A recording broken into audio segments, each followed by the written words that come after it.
पुष्पेन जी, आपसे करता हूं। ये जो कुछ आज हुआ दिल्ली में एक तरह से अभूतपूर्व था और ये केंद्र सरकार की कल्पनाओं से भी परे था, क्योंकि उसने ही ये नहीं सोचा था कि इस पैमाने पर नौजवान उमड़ पड़ेंगे। ये क्या दिखाता है? ये देश के अंदर खदबदाता गुस्सा है जो आज पहली बार है और अब नौजवानों ने सड़क पर दिखा दिया। देखिए मुकेश जी, ये जो जेन-ज़ी जी का पुष्पेन जी, आंदोलन कह लो या जिस प्रकार से इनको मुझे लगता है तथाकथित रूप पुष्पेन जी से का कनेक्शन मेरी थोड़ा गड़बड़ है, तो ये मेरी आवाज जी मेरी आवाज आ रही है? जी आप बोलिए, मेरी आपकी आवाज आवाज आ रही है। हाँ, मेरी आवाज है। वो प्रोफेसर साहब की तरफ दिक्कत है कुछ। हाँ जी पुष्पेन जी, उधर मुकेश जी के नेटवर्क में दिक्कत है। आप अपनी बात जारी रखिए, हम लोग कर जी लेंगे इसको आगे। जी प्लीज। देखिए, जो ये जेन-ज़ी का आंदोलन या तथाकथित रूप से जो मुख्य न्यायाधीश ने इनको कॉकरोच बताकर गए, जो बात कही थी कि आंदोलनकारी इस तरीके से आ जाते हैं युवा, और कॉकरोच जनता पार्टी का जन्म हो गया। और उन्होंने केवल सोशल मीडिया पे नहीं, आज तो जो है दिल्ली को लगभग जो है 3-4 किलोमीटर के घेरे के अंदर हर सड़क पर जो है तथाकथित रूप से जो कॉकरोच हैं वही दिखाई दे रहे थे। और इन कॉकरोचों से डर के मोदी जी भी लगता है पिछवाड़े से पीछे गली से निकल करके जो है बच के निकले।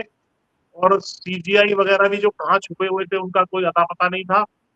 पुलिस ने बर्बरता की कोई कसर और कोई जो है वो नहीं छोड़ी। इनके ऊपर खूब लाठी बरसाई गई। मोदी मीडिया वहां से गायब रहा। तो तमाम संस्थानों की जो है आज पोल भी खुल गई और संसद में ऐसा लगा कि जैसे संसद ने खुद ही अपने आप को बंद कर लिया है अंदर। ऐसी स्थिति हमें दिखाई दी। तो ये जो है वास्तव में मैं इसका कंक्लूजन ये ड्रॉ करूंगा कि इसमें जो 2024 का वास्तव में चुनाव हुआ था उसका वास्तविक रिजल्ट अब दिखाई दिया है।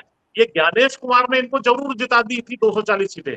वास्तव में जनता का इनको कोई समर्थन 2024 में नहीं मिला था। ये बेईमानी करके जीती हुई अवैध सरकार है, इससे बहुत स्पष्ट रूप से साबित हो चुका है। इनके खिलाफ पूरे किसान हैं, इनके खिलाफ जो है युवा हैं, इनके खिलाफ महिलाएं हैं, तमाम वर्ग इनके खिलाफ है। कोई इनको वोट नहीं दे रहा। लेकिन ये केन प्रकारेण जो है चुनाव आयोग की मदद से, ईडी, सीबीआई और उनके मदद से पार्टियों को तोड़ करके फोड़ करके किसी तरीके से अपनी मेजोरिटी सत्ता में काबिज मतलब हुए हैं। लेकिन अब ये लंबे समय तक चलने वाला नहीं है और जनता ने जो है एक बड़ा बिगुल इनके खिलाफ फूंक दिया है। मात्र शिक्षा की में जो पेपर लीक हो रहे हैं उसकी एक छोटी सी मांग उन्होंने की थी, भाई अब धर्मेंद्र प्रधान को हटा दीजिए। लेकिन इन्होंने सोचा हम से कोई इस्तीफा क्यों मतलब कैसे मांग सकता है, हमसे कोई प्रश्न कैसे पूछ सकता है। मेरा कहना यह है कि जब जनता आती है तो इसके लिए मैंने रामधारी सिंह दिनकर की कविता के 4 लाइनें जरूर पढ़ करके बताऊंगा आपके दर्शकों के लिए।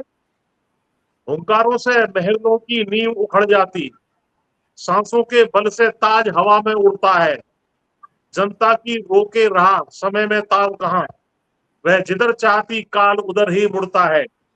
लेकिन होता भूडौल बवंडर उठते हैं, जब जनता कोपाकुल हो प्रकृति चढ़ाती है। दो राह समय के रथ का घर घर नाद सुनो, सिंहासन खाली करो कि जनता आती है। तो मुझे तो यही मोमेंट आज दिखाई दे रहा है कि जनता ने अपना बिगुल फूंक दिया है और इनको यहाँ से जाना पड़ेगा।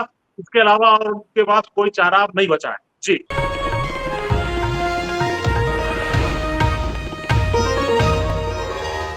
Copyright disclaimer under Section 107 of the Copyright Act 1976. Allowance is made for fair use for purposes such as criticism, comment, news reporting, scholarship, and research. Fair use is a use permitted by copyright statute that might otherwise be infringing.